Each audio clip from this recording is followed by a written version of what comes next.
ಸ್ಮಾರ್ಟಾಗಿ ಮನೆ ಕೆಲಸಗಳನ್ನ ಪ್ಲ್ಯಾನ್ ಮಾಡ್ಕೋಬೇಕು. ಇವತ್ತಿನ ವ್ಲಾಗಲ್ಲಿ ಅದ್ರ ಬಗ್ಗೆ ಮಾತಾಡ್ತಾ ಹೋಗೋಣ. ಹೇಗೆ ನಮಗೆ ಕೆಲಸಗಳನ್ನ ಎಲ್ಲ ಈಸಿ ಮಾಡ್ಕೋಬೇಕು, ಹೇಗೆ ಬೇಗ ಮಾಡಬೇಕು ಅಂತ. ಏಕೆಂದರೆ ಡೈಲಿ ಅದೇ ಅದೇ ಕೆಲಸ ಮಾಡ್ತಾ ಇರ್ತೀವಿ, ಬೇಜಾರಾಗ್ತಾ ಇರುತ್ತೆ. ಸೊ ಫಸ್ಟ್ ಮೇನ್ ಪಾಯಿಂಟೇ ಡೈಲಿ ರೊಟೀನ್ ಚಾರ್ಟ್. ಏಕೆಂದರೆ ಪ್ರತಿಯೊಬ್ಬರ ಮನೆಯಲ್ಲೂ ಏನೇನು ಕೆಲಸ ಇರುತ್ತೆ ಅಂತ ಡಿಫ್ರೆಂಟಾಗಿರುತ್ತೆ. ಈಗ ನಮ್ಮ ಮನೆಯಲ್ಲಿ ಆಗೋ ರೀತಿ ಯಾವ ಆರ್ಡರಲ್ಲಿ ಕೆಲಸ ಮಾಡ್ತಾ ಇರ್ತೀನಿ, ಅದು ನಿಮ್ಮ ಮನೇಲಿ ಆಗದೇ ಇರ್ಬೋದು. ಸೊ ನಿಮ್ಮ ಮನೇಲಿ ಆಗೋದು ಇನ್ನೊಂದು ಮನೇಲಿ ಆಗದೇ ಇರ್ಬೋದು. ಸೊ ನಿಮ್ಮ ಮನೇಲಿ ಯಾವ ರೀತಿ ಇರುತ್ತೆ ರೊಟೀನು, ಅದನ್ನು ನೀಟಾಗಿ ಒಂದಾದ್ಮೇಲೆ ಒಂದು ಪೇಪರಲ್ಲಿ ಬರ್ಕೊಳ್ಳೋದ್ರಿಂದ ನಿಮಗೆ ಕಣ್ಮುಂದೆ ಇರೋದ್ರಿಂದ ಅದಕ್ಕೆ ಕ್ಲಾರಿಟಿ ಇರುತ್ತೆ. ಓಕೆ, ಈ ಕೆಲಸ ಮಾಡಬೇಕು, ಎದ್ದ ತಕ್ಷಣ ಬಿಸಿನೀರು ಇಡಬೇಕು, ಆಮೇಲೆ ಕಾಫಿ ಮಾಡಬೇಕು, ಆಮೇಲೆ ತಿಂಡಿ ಮಾಡಬೇಕು, ಆಮೇಲೆ ಈ ಥರ ಕ್ಲೀನಿಂಗ್ ಇರುತ್ತೆ, ಕೆಲ್ಸಕ್ಕೆ ಹೋಗೋರಿದ್ರೆ ಕೆಲ್ಸಕ್ಕೆ ಹೋಗೋದು, ಆಮೇಲೆ ಮಕ್ಕಳಿಗೆ ಏನಾದರೂ ಹಾಲು ಹಾಕ್ಕೊಡೋದಿದ್ರೆ ಅದನ್ನು ಹಾಕ್ಕೊಡೋದು. ಸೊ ಯಾವ ಆರ್ಡ್ರಲ್ಲಿ ಮನೆ ಕೆಲಸಗಳನ್ನ ಮಾಡಬೇಕು ಅಂತ ಒಂದು ರೊಟೀನ್ ಚಾರ್ಟ್ ಅನ್ನೋದನ್ನು ಕರೆಕ್ಟಾಗಿ ಪ್ರಿಪೇರ್ ಮಾಡಿಕೊಂಡ್ರೆ ಕೆಲಸಗಳನ್ನ ಸ್ಮಾರ್ಟಾಗಿ ಬೇಗ ಮುಗಿಸ್ಕೋಬೋದು. ಸೆಕೆಂಡ್, ಯಾವ ರೀತಿ ಈಸಿ ಮಾಡ್ಕೋಬೇಕು ಅಂದರೆ ಯಾವ ಕೆಲಸನೂ ಗುಡ್ಡೆ ಹಾಕ್ಕೋಬೇಡಿ.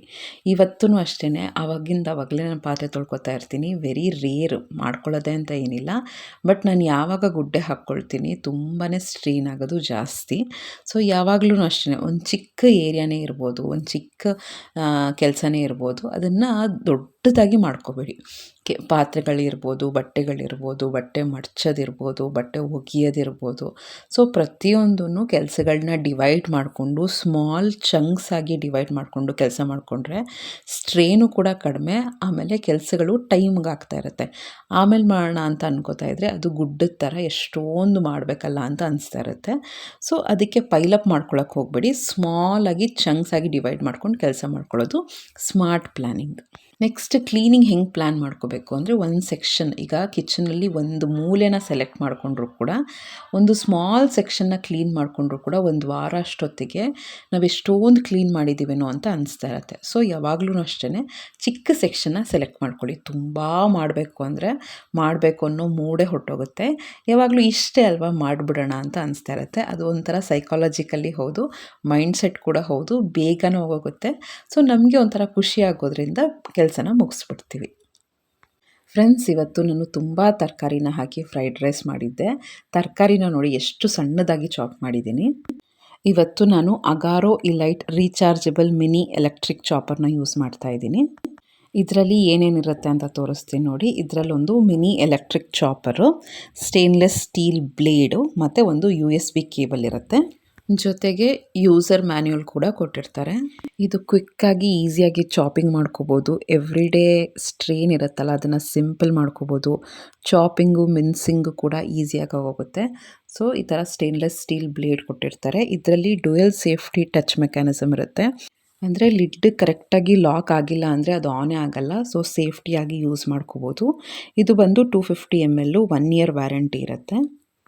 ಇದು USB ಕೇಬಲ್ಲು. ಈ ಥರ ಅಡಾಪ್ಟರ್ ಇರುತ್ತಲ್ಲ, ಅದಕ್ಕೆ ಈ USB ಕೇಬಲ್ನ ಹಾಕಿ ಚಾರ್ಜ್ ಮಾಡ್ಕೋಬೋದು. 4 hours ಚಾರ್ಜ್ ಮಾಡೋದ್ರಿಂದ ನೀವು 30 minutes ಅಷ್ಟು ಈ ಚಾಪರ್ನ ಯೂಸ್ ಮಾಡ್ಕೋಬೋದು.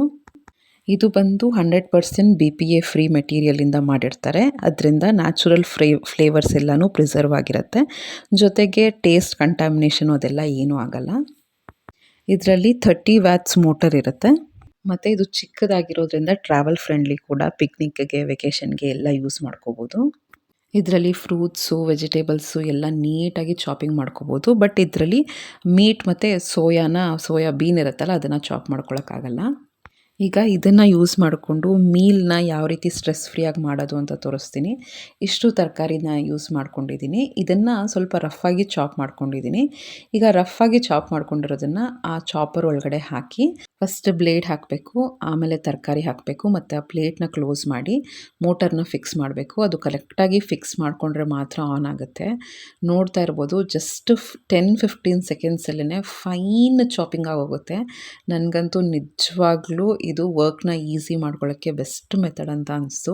ಇಷ್ಟು ಸಣ್ಣದಾಗಿ ತರಕಾರಿಗಳನ್ನ ಕಟ್ ಮಾಡ್ಕೋಬೇಕು ಅಂದರೆ ನಿಜವಾಗ್ಲೂ ಕಷ್ಟ ಆಗ್ತಿತ್ತು. ಬಟ್ ಇದು ಜಸ್ಟ್ ಒಂದು 3-4 ಸೆಕೆಂಡ್ಸಲ್ಲೇ ತುಂಬ ಫೈನಾಗಿ ಚಾಪ್ ಆಗುತ್ತೆ.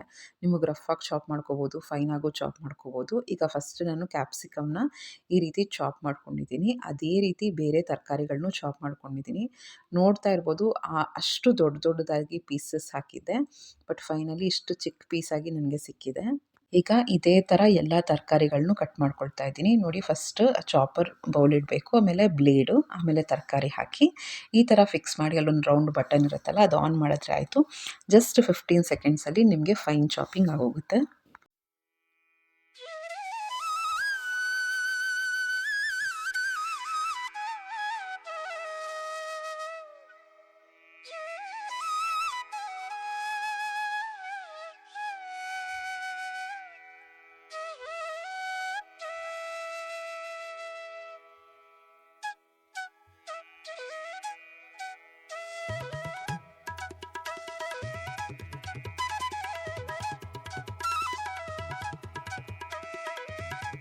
ಸೊ ಜಸ್ಟ್ ನೋಡ್ತಾ ಇರ್ಬೋದು, ಫ್ಯೂ ಮಿನಿಟ್ಸಲ್ಲೇ, ಜಸ್ಟ್ 1 to 2 ಮಿನಿಟ್ಸಲ್ಲೇ ಫೈನ್ ಚಾಪಿಂಗ್ ನಿಮಗೆ ಸಿಕ್ಬಿಡುತ್ತೆ.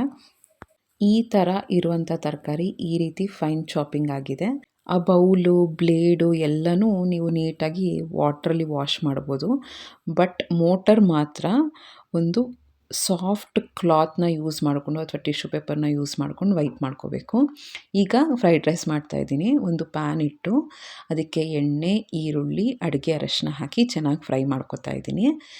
ನೆಕ್ಸ್ಟ್ ಬಂದು ಸ್ವಲ್ಪ ರುಚಿಗೆ ತಕ್ಕಷ್ಟು ಉಪ್ಪು, ಶುಂಠಿ ಬೆಳ್ಳುಳ್ಳಿ ಪೇಸ್ಟ್ನ ಫ್ರೆಶ್ ಆಗಿ ಮಾಡ್ಕೊಂಡಿರೋದನ್ನು ಹಾಕ್ಕೊಂಡಿದ್ದೀನಿ. ಚೆನ್ನಾಗಿ ಹಸಿ ವಾಸನೆ ಹೋಗೋವರೆಗೂ ಫ್ರೈ ಮಾಡ್ಕೋಬೇಕು.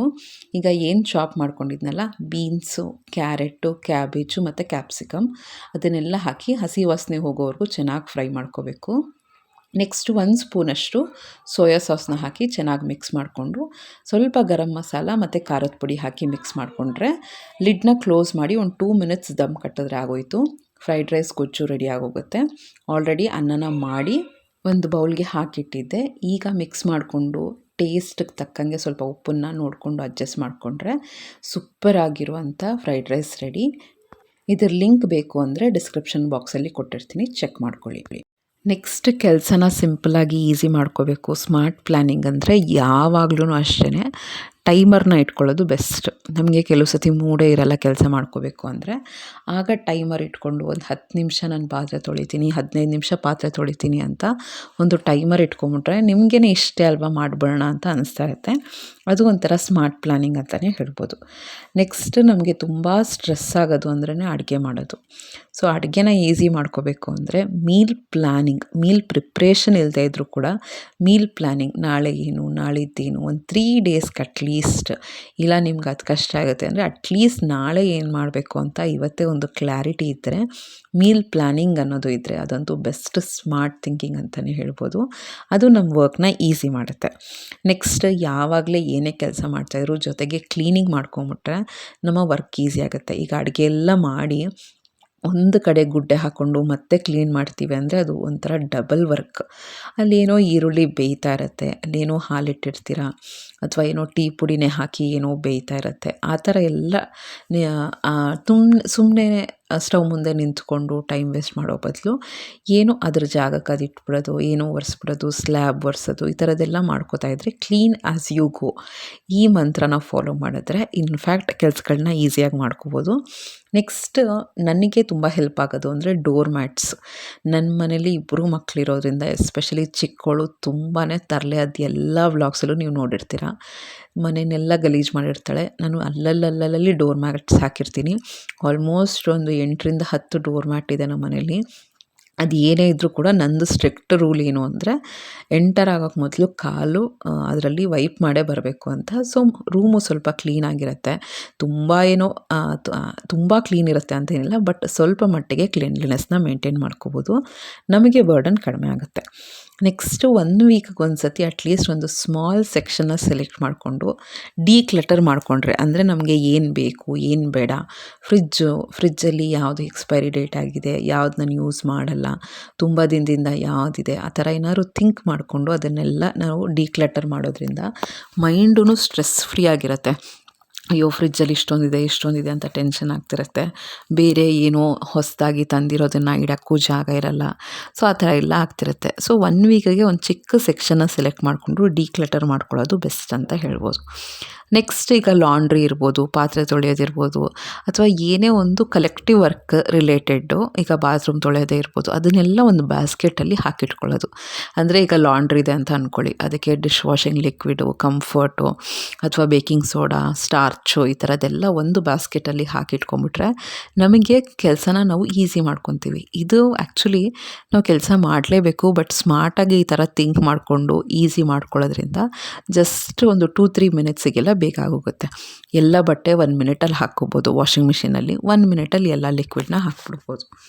ನೆಕ್ಸ್ಟ್ ತುಂಬ ಕಷ್ಟದ್ದು ಅಂದರೆ ಪಾತ್ರೆ ತೊಳೆಯೋದು. ನಾನು ಯೂಸ್ ಮಾಡ್ಕೊಳ್ಳೋಂಥದ್ದು ಏನು ಅಂದರೆ, ಈಗ ಡಿಶ್ ವಾಷರ್ ಬಂದಿದೆ, ಬಟ್ ನನಗೇನು ಅಂದರೆ ಆದಷ್ಟು ಡಿಶ್ ವಾಷರ್ ಮೇಲೆ ಕಡಿಮೆ ಡಿಪೆಂಡ್ ಆಗಬೇಕು. ತುಂಬ ಸುಸ್ತಾದಾಗ, ಪೀರಿಯಡ್ಸ್ ಟೈಮಲ್ಲಿ, ಇನ್ವಿಜಿಲೇಷನ್ ಟೈಮಲ್ಲಿ ತುಂಬ ಸ್ಟ್ರೇನ್ ಆದಾಗ ಡೆಫಿನೆಟ್ಲಿ ನಾನು ಡಿಶ್ ವಾಷರ್ನ ಯೂಸ್ ಮಾಡ್ತೀನಿ. ಇಲ್ಲ ಅಂದರೆ ಪಾತ್ರೆ ತೊಳೆದು ಬಿಡ್ತೀನಿ.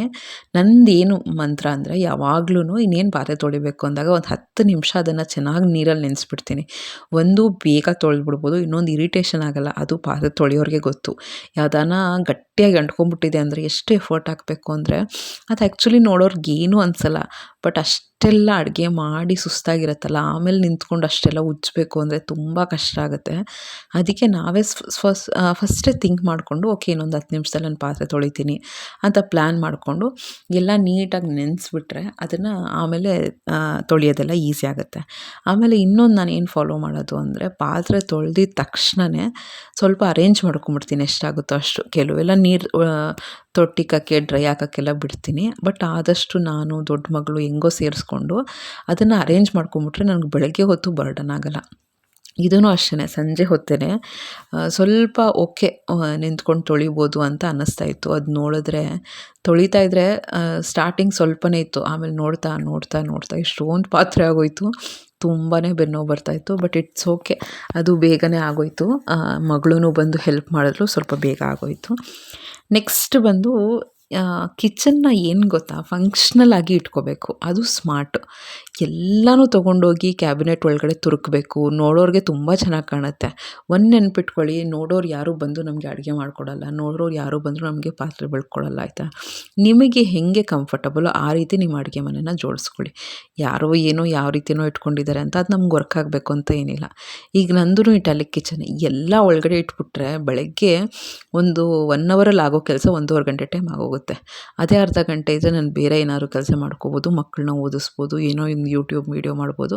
ಸೊ ನನಗೆ ಹೇಗೆ ಕೈಯಾರೆ ಸಿಕ್ಕಂಗೆ, ಈಗ ಮಿಕ್ಸಿ ಇರ್ಬೋದು, ಏನೋ ಇರ್ಬೋದು, ನಾನು ಸ್ಲ್ಯಾಬ್ ಮೇಲೆ ಇಟ್ಕೊಂಡಿದ್ದೀನಿ. ಅದೇನೋ ಎಲ್ಲ ಒಳಗಡೆ ಅದು ತಪ್ಪು ಅಂತಲ್ಲ, ಒಬ್ಬೊಬ್ಬರದ್ದು ಒಂದೊಂಥರ, ಆಯಿತಾ? ಈಗ ಮನೇಲಿ ಟೈಮ್ ಇದೆ ಅಥವಾ ಆಫೀಸೇ ಸ್ವಲ್ಪ ಲೇಟಾಗಿ ಹೋಗ್ತೀವಿ ಅಂದರೆ ಅವ್ರವ್ರ ಇದು ಕನ್ವೀನಿಯನ್ಸ್ ಅಷ್ಟೇ. ಬಟ್ ಒಬ್ರದ್ದು ನೋಡಿ ಇನ್ನೊಂದು ಕಾಪಿ ಮಾಡೋ ಅವಶ್ಯಕತೆ ಇಲ್ಲ. ನಮಗೇನು ಕನ್ವೀನಿಯೆಂಟು ಆ ರೀತಿ ಫಂಕ್ಷನಲ್ ಕಿಚನ್ನ ಸೆಟಪ್ ಮಾಡ್ಕೊಳ್ಳೋದು ಇಂಪಾರ್ಟೆಂಟು. ಆಮೇಲೆ ಯಾವ ವಸ್ತು ಎಲ್ಲಿ ತೊಗೋತೀವೋ ಅದೇ ಜಾಗಕ್ಕೆ ಇಡೋದ್ರಿಂದ ಹುಡ್ಕೋದು ತಪ್ಪುತ್ತೆ. ಕೆಲವು ಸತಿ ನಾನೇನು ಮಾಡ್ತೀನಿ ಅಂದರೆ, ಮ್ಯೂಸಿಕ್ ಹಾಕ್ಕೊಂಡು ಕೆಲಸ ಮಾಡ್ತಾಯಿರ್ತೀನಿ. ಆಮೇಲೆ ನೀರು ರೆಡಿ ಇಟ್ಕೋತೀನಿ ಯಾವಾಗಲೂ ಅಷ್ಟೇ. ಅಡುಗೆ ಮಾಡಬೇಕು ಅಂದರೆ ಒಂದು ಅಡುಗೆಗೂ ಯೂಸ್ ಆಗುತ್ತೆ, ಇನ್ನೊಂದು ನೀರು ಕುಡಿತಾ ಇದ್ದರೆ ನಮಗೆ ಸುಸ್ತಾಗಲ್ಲ. ಒಳ್ಳೆ ನಿದ್ದೆ ಮಾಡಿ, ಅದು ಸ್ಮಾರ್ಟ್ ವೇ ಅದು. ನಿದ್ದೆ ಒಂದಿಲ್ಲ ಅಂದರೆ ನಮಗೆ ಇರಿಟೇಷನ್ ಆಗ್ತಾ ಇರುತ್ತೆ. ಸೊ ಯಾವಾಗಲೂ ಒಂದು ನೆನ್ಪಿಟ್ಕೊಳ್ಳಿ ಫ್ರೆಂಡ್ಸ್, ಏನು ಗೊತ್ತಾ, ಯಾವಾಗಲೂ ಕೆಲಸ ಆಗಬೇಕು ಅಷ್ಟೇ, ಆಯಿತಾ? ಇಷ್ಟೆಲ್ಲ ಕಷ್ಟಪಟ್ಟು ಕೆಲಸ ಆಗಬೇಕಷ್ಟೇ.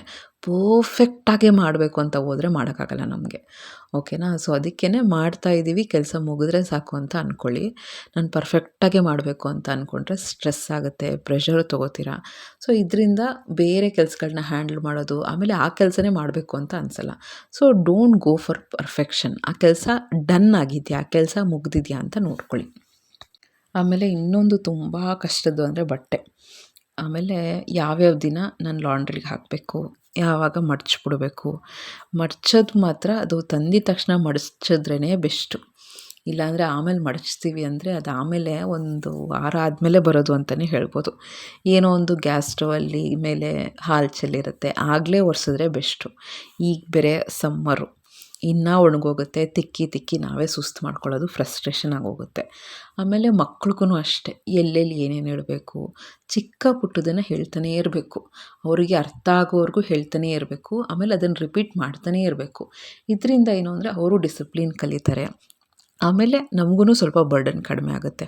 ಅಯ್ಯೋ ನಾವು ಮುದ್ದಾಗಿ ಬೆಳೆಸ್ಬೇಕು, ಸುಖವಾಗಿ ಬೆಳೆಸ್ಬೇಕು ಅಂತ ಅವ್ರನ್ನ ಹಾಳು ಮಾಡೋಕ್ಕೆ ಹೋಗಬಾರ್ದು. ಏನೇ ಇದ್ದರೂ ಕೂಡ ಆದಷ್ಟು ಅವ್ರ ಜೊತೆ ಎಷ್ಟು ಜವಾಬ್ದಾರಿ ಕಲಿಸೋದು, ಇಂಡಿಪೆಂಡೆಂಟಾಗಿ ಕಲಿಸೋದು, ಈ ಥರ ಎಲ್ಲ ಮಾಡಿದ್ರೇ ಬೆಸ್ಟು. ನಾವು ಎಷ್ಟು ಅಂತ ಮಾಡೋಕ್ಕಾಗುತ್ತೆ ಆಯಿತಾ, ಮಾಡೋಣ ಇಲ್ಲ ಅಂತಲ್ಲ. ಅವ್ರನ್ನ ಬೇಜವಾಬ್ದಾರಿಯಿಂದ ಬೆಳೆಸಿ ಕೆಲಸ ಗೊತ್ತಿಲ್ದಂಗೆ ಬೆಳೆಸೋ ಬದಲು ಅವ್ರಿಗೆ ಸಣ್ಣ ಪುಟ್ಟ ಕೆಲಸಗಳನ್ನ ಹೇಳಿಕೊಟ್ಟು ನಾವು ರಿಲ್ಯಾಕ್ಸಾಗಿ ಕೆಲಸ ಮಾಡ್ಕೊಳ್ಳೋದ್ರಲ್ಲೇ ಸ್ಮಾರ್ಟ್ ಪ್ಲ್ಯಾನಿಂಗ್ ಅಂತಲೇ ಹೇಳ್ಬೋದು. ಸೊ ಇವತ್ತಿನ ಬ್ಲಾಗಲ್ಲಿ ಯಾವ ರೀತಿ ಕೆಲಸಗಳನ್ನ ಈಸಿ ಮಾಡ್ಕೊಳ್ಳೋದು ಅಂತ ಹೇಳಿದ್ದೀನಿ. ಇದು ಬಂದು ಏನೋ ಕೆಲಸದ ಮೇಲೆ ಹಾಸ್ಪಿಟ್ಲಿಗೆ ಹೋಗಿದ್ವಿ. ನನಗೆ ಆ ಫಿಶ್ ನೋಡಿ ಎಷ್ಟು ಖುಷಿ ಆಯಿತು ಅಂದರೆ, ನೇಚರ್ ಯಾವಾಗಲೂ ಅಷ್ಟೇ ನಮಗೆ ಹ್ಯಾಪಿನೆಸ್ ಕೊಡುತ್ತೆ ಅಂತಲೇ ಹೇಳ್ಬೋದು. ಸೊ ಮುಂದಿನ ಬ್ಲಾಗಲ್ಲಿ ಸಿಗ್ತೀನಿ. ಸ್ವಲ್ಪ ಮಕ್ಕಳದು ಎಕ್ಸಾಮ್ಸ್ ನಡೀತಾ ಇರೋದ್ರಿಂದ ಆಗಾಗ ವೀಡಿಯೋಗಳನ್ನ ಹಾಕ್ತಾ ಇರ್ತೀನಿ. ಇಷ್ಟ ಆದರೆ ಚಾನಲ್ನ ಸಬ್ಸ್ಕ್ರೈಬ್ ಮಾಡಿಕೊಂಡು ಲೈಕ್ ಮಾಡಿ, ಶೇರ್ ಮಾಡಿ, ಕಮೆಂಟ್ ಮಾಡಿ. ಮುಂದಿನ ಬ್ಲಾಗಲ್ಲಿ ಸಿಗ್ತೀನಿ. ನಮಸ್ಕಾರ ಫ್ರೆಂಡ್ಸ್.